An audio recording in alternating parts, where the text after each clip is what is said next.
Assalamualaikum warahmatullahi ta'ala wabarakatuh. Waalaikumsalam warahmatullahi wabarakatuh. Alhamdulillah rabbil alamin. Alhamdulillahi ala kulli hal. Nas'alullah subhanahu wa ta'ala salama fid dunya wal mal wal iyal. Wa sallallahu wa sallam wa barak wa karram ala sayyidina Muhammad maula bilal wa ala alihi wa sahbihi ajmain, amma ba'du. Alhamdulillah, jamaah yang dimuliakan Allah subhanahu wa ta'ala, alhamdulillah kita bersyukur kepada Allah subhanahu wa ta'ala. Panasnya pada malam hari ini insyaallah ini menjadi sebab kita dingin nanti di surga insyaallah. Dan gelap-gelapnya kita saat ini menjadi sebab kita hidup dalam keadaan terang sampai di surga insyaallah. Amin. Jamaah yang dimuliakan Allah subhanahu wa ta'ala, kajian kita masih tentang kitab fikih, kitab Safinatun Najah, yang kita sudah bahas. Muallif atau penyusun kitab memulai dengan kalimat Bismillahirrahmanirrahim, dan beliau mengucapkan Alhamdulillah Rabbil alamin wa bihi nasta'in ala umurid dunya wad din wa sallallahu wa sallam ala sayyidina Muhammadin khataman nabiyyin wa alihi wa sahbihi ajma'in wa la hawla wa la quwata illa billahil aliyil azim. Ini ucapan muallif yang pertama kali diucapkan. Di dalam ucapan tersebut yang baru kita bahas ini kalimat Bismillahirrahmanirrahim, bahwasanya dengan menyebut nama Allah yang Maha Pengasih lagi Maha Penyayang. Ulama juga menjelaskan bahwasanya Ar-Rahman, kalimat Ar-Rahman didahulukan oleh Allah Subhanahu wa taala. Ini yang artinya maha kasihnya Allah. Ini untuk menunjukkan betapa kasihnya Allah kepada seluruhnya, yang baik dan tidak baik, muslim dan tidak muslim, beriman dan tidak beriman, orang yang jauh dari Allah, bahkan orang yang dekat kepada Allah Subhanahu wa taala, tetap dikasihi oleh Allah Subhanahu wa taala. Akan tetapi kalimat Ar-Rahim, kalimat maha pengasih lagi maha penyayang, sayangnya Allah tidak diberikan kecuali kepada orang yang beriman. Mudah-mudahan kita bagian daripada orang yang beriman kepada Allah Subhanahu wa taala. Bukan hanya kita dikasih tapi disayang oleh Allah Subhanahu wa taala. Salah satu wujud sayangnya Allah yang kita berikan syukur dengan sayangnya Allah kepada kita adalah duduknya kita saat ini berzikir menyebut namanya, nama Allah Subhanahu wa taala, dan duduk untuk mendapatkan ilmu bermanfaat untuk kedekatan kita kepada Allah Subhanahu wa ta'ala. Dan juga kalimat bismillah yang sudah kita bahas, bahwasanya tidaklah kalimat bismillah kita sebutkan dalam setiap perbuatan baik kita terkecuali Allah akan berikan keberkahan dalam sesuatu tersebut. Nah, pertanyaannya, ketika kita sudah bahas kalimat bismillah ini, kita mengamalkan atau tidak?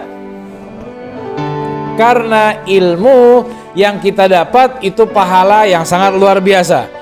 Menuntut ilmu, duduk itu pahala yang luar biasa. Pahalanya lebih luar biasa kalau ujiannya lebih berat. Hujan masih datang, pahalanya lebih besar. Cerah malam Ahad masih datang, itu pahalanya juga besar. Itu ujian berat itu. Cuaca cerah malam Ahad, malamnya anakmu udah, tapi milih untuk hadir majelis taklim, pahalanya lebih berat lagi. Udah malam Ahad, cuacanya cerah, mati lampu, panas, gelap-gelap, lebih besar lagi pahalanya. Tapi besarnya itu akan hancur kalau tidak kita amalkan. Ilmu itu akan sudah mulai punah, hancur kalau tidak kita amalkan. Seperti kalimat Bismillahirrahmanirrahim yang sudah kita ajarkan dengan rahasia-rahasianya. Apakah sudah kita amalkan kalimat Bismillahirrahmanirrahim? Pertanyaannya seperti itu. Belajar pahala besar, mengamalkan double pahalanya, mengajarkan lagi lebih luar biasa lagi. Sudahkah kita beramal baik dengan beramal jariah, amalan ilmu yang kita faham? Ajari keluarga terdekat, nak, dek, kakak, abang, adek, ibu, bapak, jangan lupa baca bismillah. Ternyata kalimat tersebut rahasianya sangat luar biasa. Ketika mau melakukan apapun, jangan lupa baca bismillahirrahmanirrahim, karena rahasia di balik tersebut banyak sekali di dunia dan kelak di hari kiamat agar kita menerimanya nanti insyaallah. Amin ya rabbal alamin. Sayyidina Ali bin Abi Thalib itu mengartikan tentang kalimat apa yang diajarkan oleh Rasulullah SAW tentang keimanan, tentang alam-alam gaib yang disebutkan oleh Allah dalam Al-Quran. Seandainya lau kushifal ghita, kata Sayyidina Ali bin Abi Thalib, seandainya tirai yang diberikan Allah dalam sanubari aku atau dalam akal pikiran aku itu diangkat oleh Allah sehingga hati ini, mata ini bisa melihat dengan apa yang disampaikan Allah di dalam Al-Quran tentang hari kiamat, tentang surga, tentang neraka, tentang hal-hal yang lainnya, yang itu ilmu-ilmu gaib semuanya masih. Sayyidina Ali bin Abi Thalib, seandainya ini dibuka tabirnya, mazdadtu imana, tidak bertambah imanku, nggak akan bertambah walaupun dibuka. Kenapa? Sudah beriman dengan Nabi Muhammad dan apa yang disampaikan oleh Nabi Muhammad SAW. Maka begitu keadaan Sayyidina Ali bin Abi Thalib, itu menjadi pelajaran bagi kita. Sudahkah kita beriman yang sempurna imannya, belajar, mengamalkan dan menyampaikan dan istiqamah ketika mengamalkannya. Ini semuanya hal yang baik. Ini pertanyaan untuk kita. Sudahkah kita amalkan ini semuanya? Dan sudahkah kita semakin merendah kepada Allah Subhanahu wa taala, atau semakin sombong, atau semakin merasa punya ilmu, punya amalan, artinya saya lebih hebat? Karena ilmu tidak mengajarkan kita sombong, tapi ilmu mengajarkan kita tawadhu. Dan juga setelah kalimat Bismillahirrahmanirrahim, muallif sahibul kitab tetap menyertakan kalimat Alhamdulillahi Rabbil Alamin. Artinya pujian kepada Allah Subhanahu wa taala, Tuhan alam semesta. Karena kalimat Bismillah dengan kalimat Alhamdulillah ini kalimat yang tidak boleh dipisahkan dalam setiap perkara yang baik. Hadis-hadis yang menyebutkan tentang kemuliaan Bismillah itu pun disebutkan tentang kemuliaan Alhamdulillah dengan kalimat atau bahasa yang hampir mirip.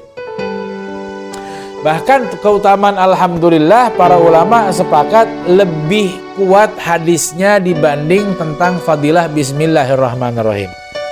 Dan yang lebih kuat lagi menggabungkan antara Bismillahirrahmanirrahim dengan Alhamdulillahi Rabbil Alamin.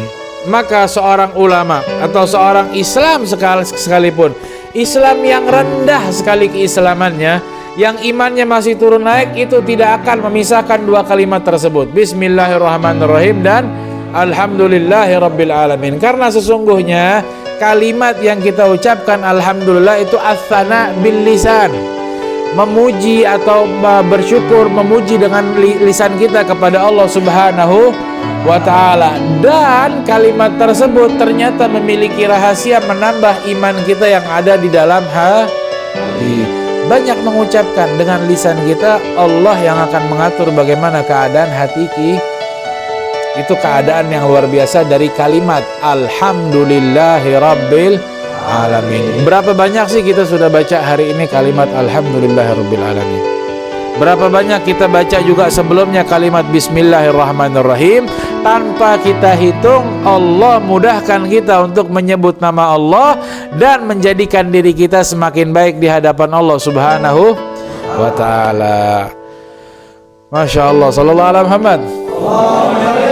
Kemudian juga di dalam kalimat tersebut wabihi nasta'in ala umuri dunia waddin, setelah memulai dengan kalimat bismillah, memuji Allah Subhanahu wa taala dan meminta perlindungan dari Allah Subhanahu wa taala, wabihi nasta'in, dan dengan Allah lah kami meminta pertolongan, ala umuri dunia waddin, urusan dunia dan urusan agama, meminta pertolongannya kepada Allah Subhanahu wa ta'ala. Segala sesuatu di dunia Allah yang menciptakannya. Apa yang dalam dunia Allah yang menciptakannya. Udaranya Allah yang menciptakannya. Enak gak enaknya hidup kita di dunia Allah yang mentakdirkannya. Maka mintalah pertolongan kepada Allah agar Allah selamatkan kita di dunia dengan selamatnya ajaran agama kita. Minta sama Allah perlindungan di dunia dengan cara mengerti ibadah yang sesungguhnya di jalan Allah Subhanahu wa ta'ala.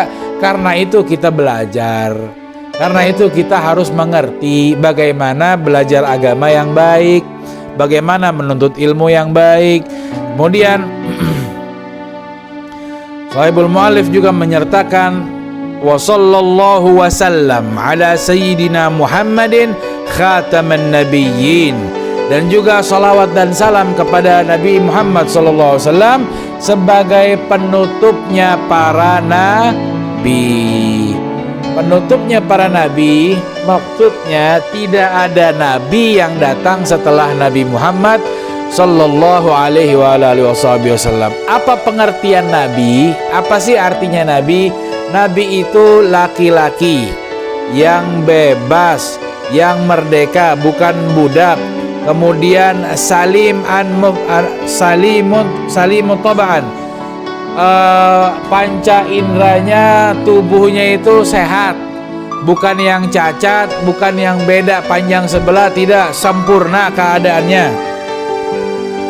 Dan juga jauh dari buruknya keturunan, orang tuanya baik-baik, bukan menikahnya tanpa menikah tiba-tiba jadi anak, bukan juga karena kecelakaan, bukan juga dari budak sahaya, tidak, pernikahan yang resmi di zamannya masing-masing. Itu penjelasan daripada Nabi.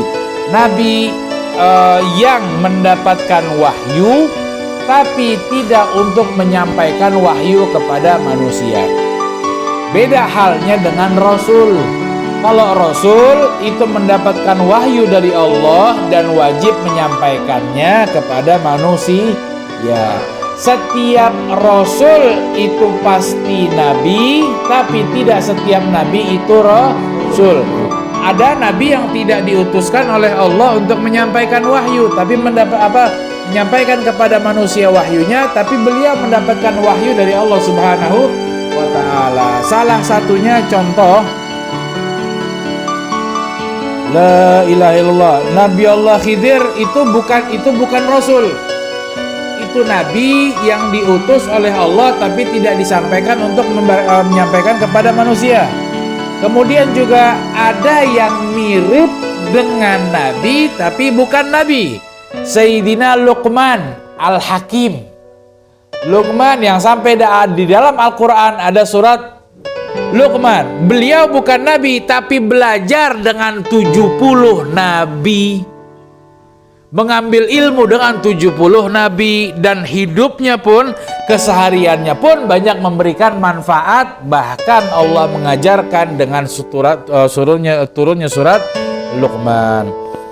Nabi yang jelas dari laki-laki, tidak ada nabi dari perempuan. Kalau ada mengaku nabi dari perempuan, diapain kira-kira? Hah? Macem-macem. Sementara nih Eden tuh, terus nanti lagi ada macem-macem lah. Pokoknya ada mulai orang ngaku-ngaku nabi pun. Kalau kita belajar agama, Nabi Muhammad khatamun nabiyyin, penutup para nabi. Jadi tidak ada lagi nabi setelah Rasulullah sallallahu alaihi wasallam. Dan dia juga harus laki-laki. Terus kalau tiba-tiba sekarang ada orang ngaku nabi, Mirza Ghulam Ahmad kah, terus siapa lagi, macem-macem lah, nggak perlu sebut juga namanya. Ngaku-ngaku nabi ini bagaimana? Ya wajar, karena di akhir zaman makin banyak orang mengaku nabi sampai datangnya turunnya Imam Mahdi Al-Muntadhar.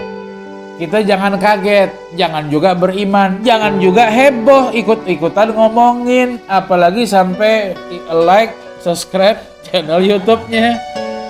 Channel YouTube yang baik kita like, share, yang begitu. Nggak usah diheboh-hebohkan, karena kita sudah paten iman kita tidak ada nabi selain setelah Nabi Muhammad sallallahu alaihi wasallam. Adapun Nabi Isa alaihissalam yang turun nanti di akhir zaman itu bagaimana? Katanya nggak ada nabi setelah Nabi Muhammad. Turunnya Nabi Isa turun tapi membawa syariatnya Nabi Muhammad sallallahu alaihi wasallam. Bukan membawa ajaran baru, dan tidak turun wahyu baru kepada Nabi Isa, tetap membawa Al-Quran dan membawa ajarannya Nabi besar Muhammad sallallahu alaihi wasallam. Bahkan Nabi Muhammad itu disampaikan bahwasanya miftah wa quflun. Beliau adalah kunci dan juga beliau adalah penutupnya. Maksudnya seperti apa? Nabi Adam itu baru diciptakan setelah 1000 tahun Allah menciptakan cahayanya Nabi Muhammad SAW. Baru diciptakannya Nabi Adam. Lebih dahulu diciptakan Allah adalah Nabi Muhammad SAW. Awwalu makhlukin, pertama kali makhluk yang diciptakan Allah adalah cahayanya Nabi Muhammad sallallahu alaihi wasallam. Wa binurihi nawwara Adam alaihissalam. Dengan cahayanya Nabi Muhammad maka Nabi Adam pun bercahaya. Bercahaya dengan keturunan-keturunannya dari cahaya yang Allah titipkan dari Nabi Adam, kemudian ke anaknya, sampai kepada Nabi, sampai ke Nabi Ibrahim alaihissalam, dan sampailah kepada Rasulullah sallallahu alaihi wasallam. Sallallahu alaihi Muhammad. Khataman nabiyyin, penutupnya Nabi, wa alihi wa sahbihi ajmain. Wa alihi, dan keluarganya, wa sahbihi, dan sahabatnya, ajmain, seluruhnya. Apa itu keluarga? Apa itu sahabat Rasulullah sallallahu alaihi wasallam? Jazakumullah khair. Jamaah yang dimuliakan Allah Subhanahu wa taala, pembahasan siapa itu keluarga, karena bahasanya ada Ali Muhammad, keluarga Muhammad. Ahlu baiti Rasulillah, keluarga Nabi Muhammad. Itrati, keturunanku, keluarga Nabi Muhammad. Dzurriyyati, garis keturunanku, itu juga keluarganya Nabi Muhammad. Ini banyak sebutan untuk keluarganya Nabi Muhammad SAW. Siapa sih sebetulnya keluarga Nabi Muhammad SAW? Dan harusnya kita bagaimana sikapnya dengan keluarga Nabi Muhammad SAW? Apakah keluarganya Nabi Muhammad itu hanya pesan untuk zaman dulu saja, atau sekarang kita pun mendapatkan kemuliaan dengan keluarganya Nabi Muhammad SAW? Dan siapa mereka sahabat-sahabat Rasulullah? Ini dua tema yang sangat baik khususnya di zaman sekarang, yang saya minta waktu untuk dibahas di kajian malam Ahad depan.